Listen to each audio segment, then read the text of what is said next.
অপরদিকে 27 মার্চ প্রত্যুষে চট্টগ্রাম কালুরঘাট বেতার কেন্দ্র থেকে মেজর জিয়াউর রহমান 2 রকম স্বাধীনতা ঘোষণা দেন। মেজর জিয়াউর রহমান প্রথমে ঘোষণা দেন, I am major Ziaur Rahman, president, people's republic of Bangladesh, I declare independent of Bangladesh. Major Ziaur Rahman দ্বিতীয়বার ঘোষণা দেন, I am major Zia, I declare independent of Bangladesh on behalf of our great leader Sheikh Mujibur Rahman. Major Ziaur Rahman Bengal regiment, EPR, police এবং জনতাকে পাকিস্তান আর্মির বিরুদ্ধে যুদ্ধে ঝাঁপিয়ে পড়ার আহ্বান এবং সারা দুনিয়ার কাছে মুক্তিযুদ্ধের পক্ষে সাহায্যের আবেদন জানান। যদিও জিয়াউর রহমানের 27 মার্চের সকালে এই ঘোষণা দেওয়ার আগে 25 মার্চ দিবাগত গভীর রাতে অর্থাৎ ঘড়ির সময় অনুযায়ী 26 মার্চ প্রথম প্রহরী ঢাকাতে ইপিআর এবং পুলিশ পাকিস্তানিদের বিরুদ্ধে যুদ্ধ শুরু করে দেয়। পাকিস্তানি সৈন্যরা ঢাকার রাজারবাগ পুলিশ হেডকোয়ার্টার এবং ঢাকার পিলখানায় ইপিআর হেডকোয়ার্টারে আক্রমণ করলে ইস্ট পাকিস্তান রাইফেল অর্থাৎ আজকের বিডিআর এবং পুলিশ পাকিস্তানিদের কাছে আত্মসমর্পণ না করে পাল্টা আক্রমণ করে এবং আমরা ছাত্র জনতা ওই রাতেই ঢাকার বিভিন্ন থানা থেকে পুলিশের রাইফেল এনে পাকিস্তানিদের বিরুদ্ধে যুদ্ধের প্রস্তুতি নেই। কিন্তু আমাদের রাইফেল চালানোর প্রশিক্ষণ না থাকায় আমরা পাকিস্তানিদের বিরুদ্ধে ওই রাতে যুদ্ধ শুরু করতে পারিনি। ইপিআর এবং পুলিশের ওই রাতের যুদ্ধটা ছিল মূলত আত্মরক্ষার্থে। কারো কোনো প্রকার নির্দেশ বা ঘোষণা ছাড়াই ইপিআর এবং পুলিশ পাকিস্তানিদের বিরুদ্ধে 25 মার্চ দিবাগত গভীর রাতে যুদ্ধ শুরু করে দিয়েছিল। তারপর বলা চলে মেজর জিয়াউর রহমানের 27 মার্চের সকালে স্বাধীনতা ঘোষণায় মুক্তিপাগল গোটা জাতি ভীষণভাবে আশান্বিত হয়েছিল, অনুপ্রাণিত হয়েছিল। বিশেষ করে গোটা দেশের জন্য যুদ্ধ করার জন্য মানসিকভাবে চূড়ান্ত প্রস্তুত হয়েছিল। তাদের মধ্যে জিয়াউর রহমানের এই ঘোষণা অভূতপূর্বভাবে চাঞ্চল্যের সৃষ্টি করেছিল, উৎসাহ, উদ্দীপনা এবং প্রেরণার সৃষ্টি করেছিল। বঙ্গবন্ধু শেখ মুজিবুর রহমানের মুক্তিযুদ্ধের নেতৃত্ব দেওয়ার কোনো লোক চেষ্টা না করেই পাকিস্তানিদের হাতে গ্রেপ্তার হন। অজ্ঞাত কারণে তিনি কিছুটা ইচ্ছাকৃতভাবে পাকিস্তানিদের হাতে বন্দী হন বলেই অনুমান করা হয়। 27 মার্চ থেকে ঢাকার বাসিন্দারা দিশেহারা হয়ে লক্ষ লক্ষ নারী, নর, আবাল, বৃদ্ধ, বনিতা পিঁপড়া শাড়ির মতো ঢাকা শহর ছেড়ে পায়ে হেঁটে গ্রামের দিকে চলে যায়। শহর ছেড়ে চলে যাওয়া মানুষের এই কাফিলাকে একমাত্র রোজ কিয়ামতের কাফিলার সাথে তুলনা করা চলে। সবুজ গ্রাম আর গ্রামের মেঠোপথ ভরে যায় শহর ফেলে পালিয়ে যাওয়া লক্ষ লক্ষ মানুষের। শহর থেকে আসা লক্ষ লক্ষ মানুষকে গ্রামের কৃষক কৃষানি নিজের সন্তানের মতো তাদের বুকে ঠাঁই দেয়। গ্রামের মানুষ রাস্তায়, পথে, ঘাটে, মাঠে চিড়া, গুড়, মুড়ি, ডাব যা কিছু সহায় সম্বল ছিল তার সবটুকুই উজাড় করে বাড়িয়ে দিয়েছে শহর থেকে আসা মানুষের সাহায্যে। শহর ছেড়ে পালিয়ে আসা মানুষের এতটুকু কষ্ট যেন না হয় তার সব দায়িত্ব গ্রামবাসীর। গ্রামের প্রতিটি বাড়িতে দিনরাত্রি ভাত রান্না হচ্ছে, লক্ষ লক্ষ মানুষ খাচ্ছে। কে খাচ্ছে, কার বাড়িতে খাচ্ছে, আর যারা খাওয়াচ্ছে তারা জানেও না কাদের খাওয়াচ্ছে। মানুষে মানুষে এক কি মহামিলন, এক মহাভ্রাতৃত্ব। কখনো পৃথিবীতে এমন হয়েছে কিনা কিংবা আর হবে কিনা জানি না, মানুষ মানুষের এত আপন, নিজের চাইতে মহামূল্যবান অপরজন। এই দৃশ্য যারা দেখেননি তারা কোনোদিন বুঝবেন না, তাদের কোনোদিন বোঝানো যাবে না। পৃথিবীতে এমন কোনো ভাষা নেই, শব্দ নেই, এমন কোনো লেখক নেই যে লেখক ওই সময়ের মানুষের ঐক্য, ভ্রাতৃত্ব, সহমর্মিতা আর নিজের চাইতে অপরকে বেশি ভালোবাসার চিত্র তুলে ধরতে পারবে। ঢাকা থেকে পায়ে হেঁটে ফরিদপুরের গোপালগঞ্জ মুকসুদপুর গ্রামের বাড়িতে গেছি। কত নদী পার হয়েছি পদ্মা নদী। 5 দিন 5 রাত্রি পথ চলেছি, তারপর গ্রামের বাড়িতে এসেছি। একটি পয়সাও ধার হয়নি, কোথাও একটি পয়সাও লাগেনি। গ্রামের মানুষ খাইয়েছে, নৌকার মাঝি নদী পার করিয়ে দিয়েছে। বিনা পয়সায় খাওয়ানো, থাকতে দেওয়া, নদী পার করে দেওয়া, এ যেন গ্রামের মানুষের মহাপবিত্র নৈতিক দায়িত্ব ছিল। হাঁটতে হাঁটতে পথিমধ্যে কত গর্ভবতী মা বোন সন্তান প্রসব করেছে, আর গ্রামের মা বোনেরা তার সেবায় ভার তুলে নিয়েছে আপন করে। এপ্রিলের প্রথম সপ্তাহ, এবার মুক্তিযুদ্ধে যাওয়ার পালা।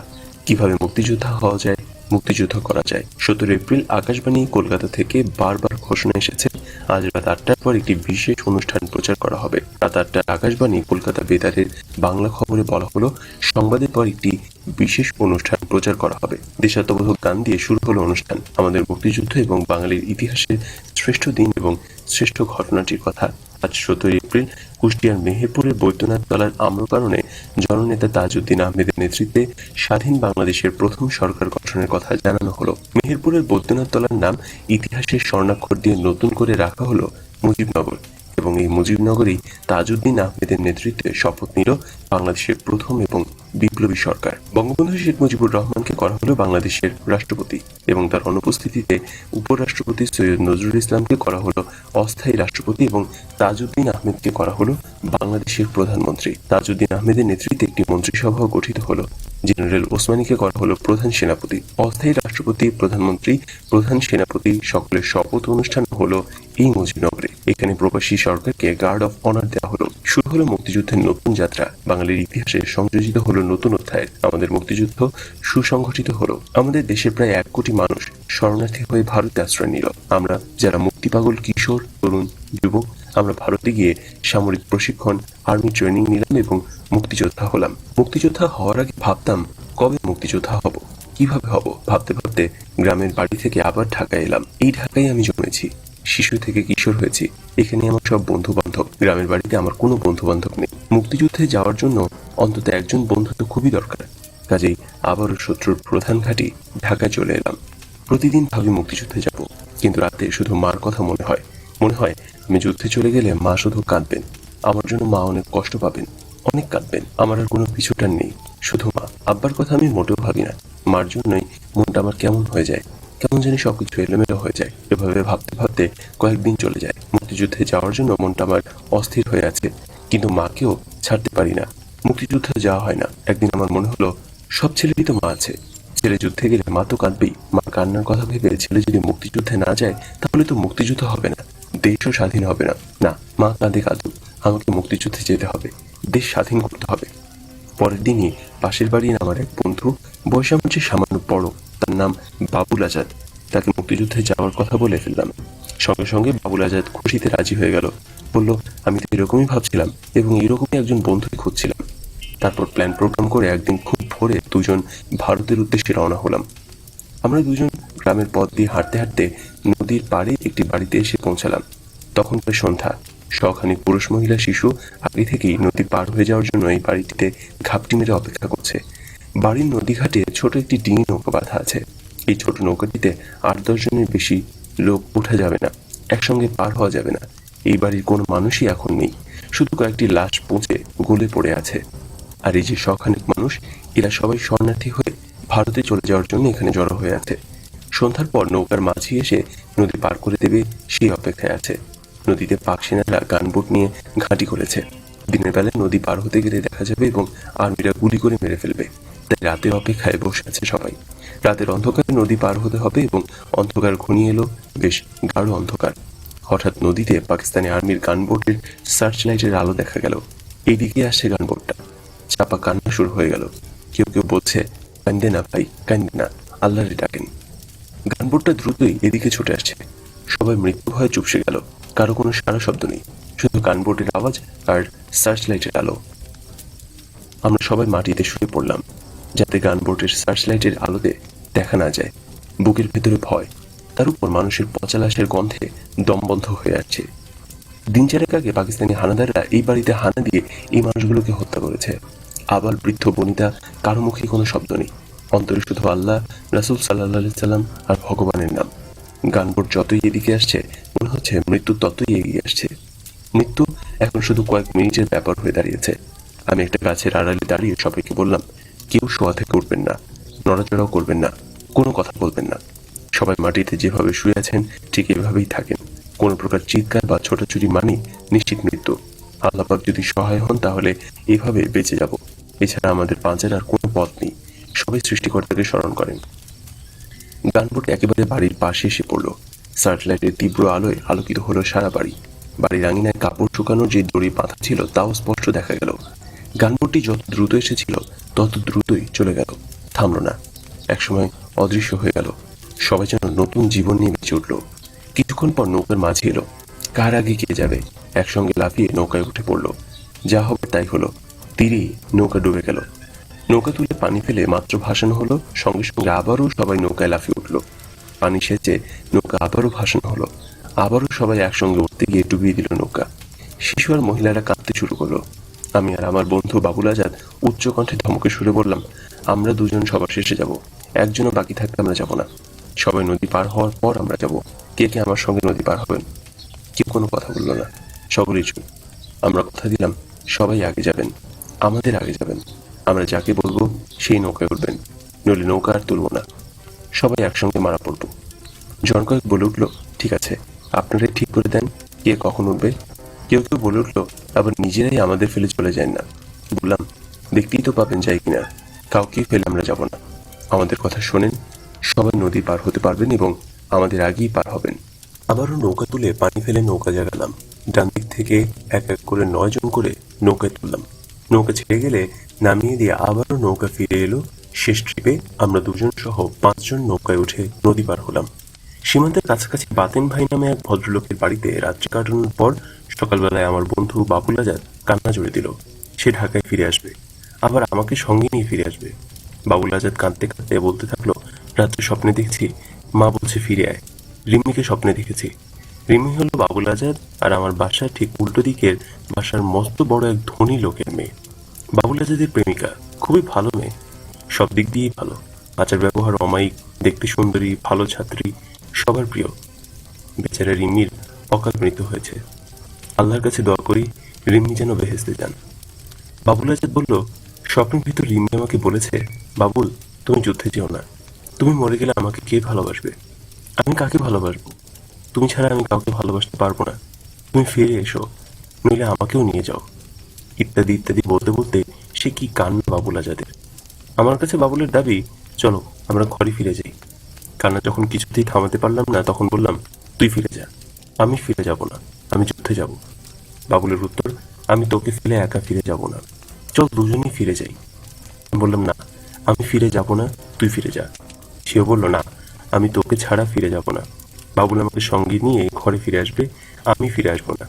বাবুলের কান্না থামে না। এক পর্যায়ে বললাম, সীমান্তের কাছেই তো চলে এসেছি, চল আর একটু সামনে গিয়ে দেখি কি হচ্ছে, তারপর না হয় ফিরে আসবো। এরপর বাবুল আজাদ রাজি হলো, কান্না থামালো। আমরা এবার সীমান্ত লক্ষ্য করে চলতে শুরু করলাম। যতই সীমান্তের কাছে যাচ্ছি ততই বেশি করে গোলাগুলির আওয়াজ শোনা যাচ্ছে। অনেক চড়াই উতরাই পার হয়ে 2 জন বন্ধু মিলে ভারতের ত্রিপুরা রাজ্যের রাজধানী আগরতলা গিয়ে পৌঁছলাম। পথের অনেক কাহিনী, সব লিখলে ফুরাবে না। ভারতের যে জায়গায় আমরা গিয়ে উঠলাম সেই জায়গাটা বেশ উঁচু পাহাড়ের মতো, তবে পাহাড় না। এক জায়গায় উঠেই দেখি পোশাক পরা 4-5 জন আর্মি একটি বাংকারে দাঁড়িয়ে আছে এবং আরো 7-8 জন আর্মি দাঁড়িয়ে মানুষের সঙ্গে কথা বলছে। দেখেই তো আমার আত্মারাম খাঁচছাড়া হয়ে গেল। আমি কোথায় এলাম? যে আর্মির ভয়ে সারা পথ কত কষ্ট করে এলাম, আর এখানে এসে সেই আর্মির একেবারে মুখের সামনে দাঁড়িয়ে পড়লাম। ভয় আমি হিম হয়ে গেলাম।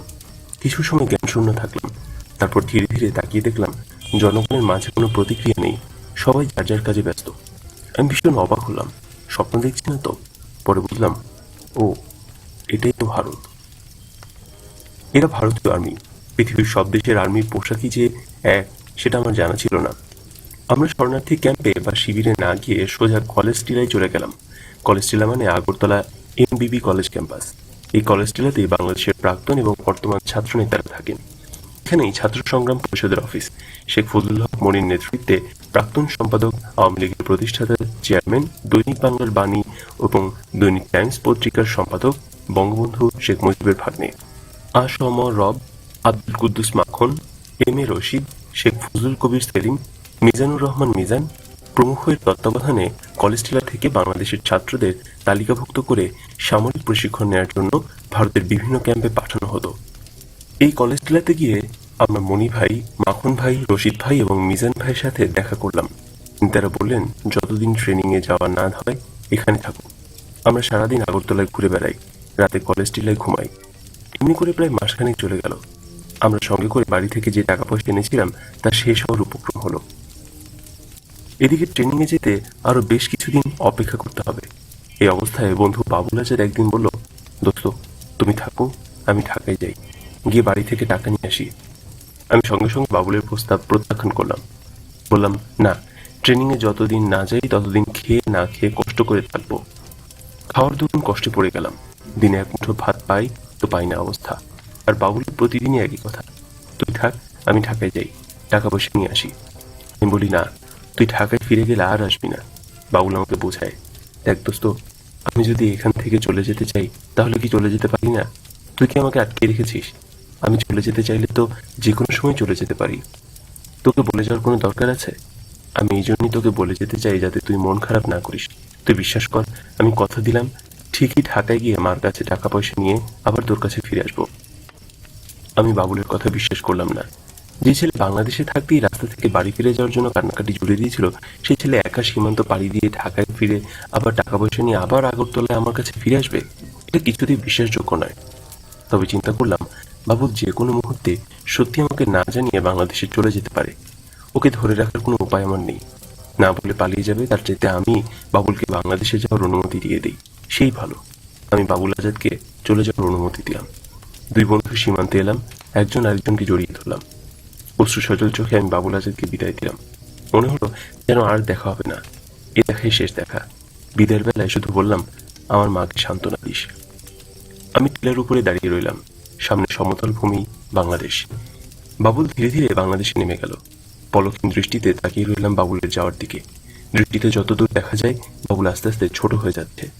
একসময় দৃষ্টির বাইরে মিলিয়ে গেল বাবুল। টিলার উপরে ওই একই স্থানে কতক্ষণ নির্বাক, পলকহীন, ভারাক্রান্ত হৃদয় আনমনা হয়ে দাঁড়িয়েছিলাম জানি না।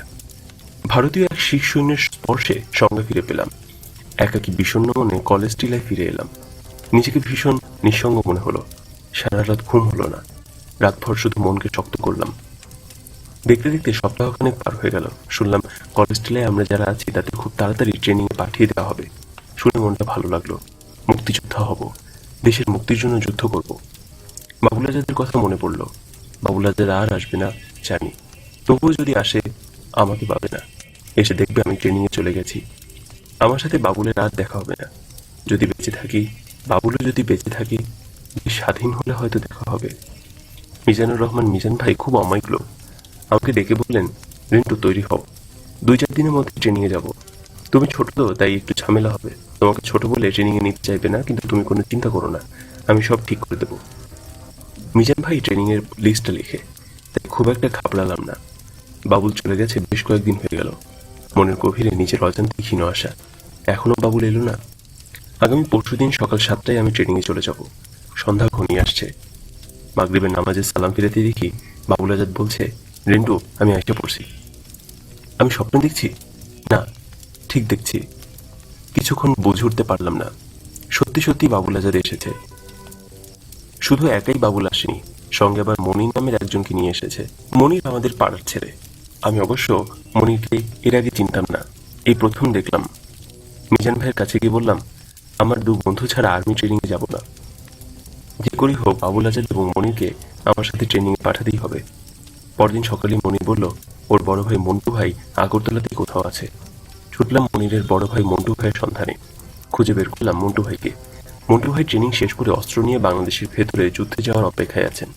মন্টু ভাইয়ের কাছেই শুনলাম, আমার সেজো ভাই ঢাকায় কায়েদে আজম কলেজ ছাত্র সংসদের জিএস মুজিবুর রহমান মন্টু ট্রেনিং শেষ করে অনেক আগেই ঢাকায় অপারেশনে চলে গেছে। কলেজ টিলে ফিরে এসে দেখা হলো শহীদ ভাইয়ের সাথে। শহীদ ভাই আমার সেজো ভাই মুজিবুর রহমান মন্টুর বন্ধু এবং কায়েদে আজম কলেজ ছাত্র সংসদের এজিএস।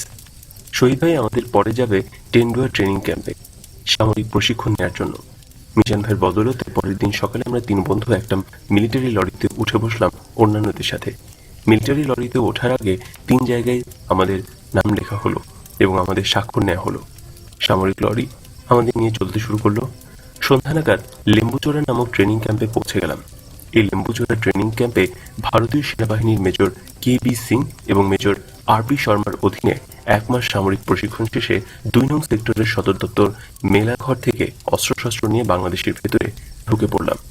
2 নং সেক্টর কমান্ডার মেজর খালেদ মোশাররফকে লেফটেন্যান্ট কর্নেল পদে পদোন্নতি দিয়ে তার নামের ইংরেজি প্রথম অক্ষর কে অনুসারে গড়ে তোলা হয় কে ফোর্স এবং এই কে ফোর্সের অধিনায়ক হন খালেদ মোশাররফ। তখন 2 নং সেক্টরের কমান্ডারের দায়িত্ব নেন ক্যাপ্টেন থেকে সদ্য পদোন্নতি পাওয়া মেজর হায়দার। খুব সম্ভবত খালেদ মোশাররফ যখন 2 নং সেক্টরের কমান্ডার হন তখন হায়দার 2 নং সেক্টরের 2IC ছিলেন।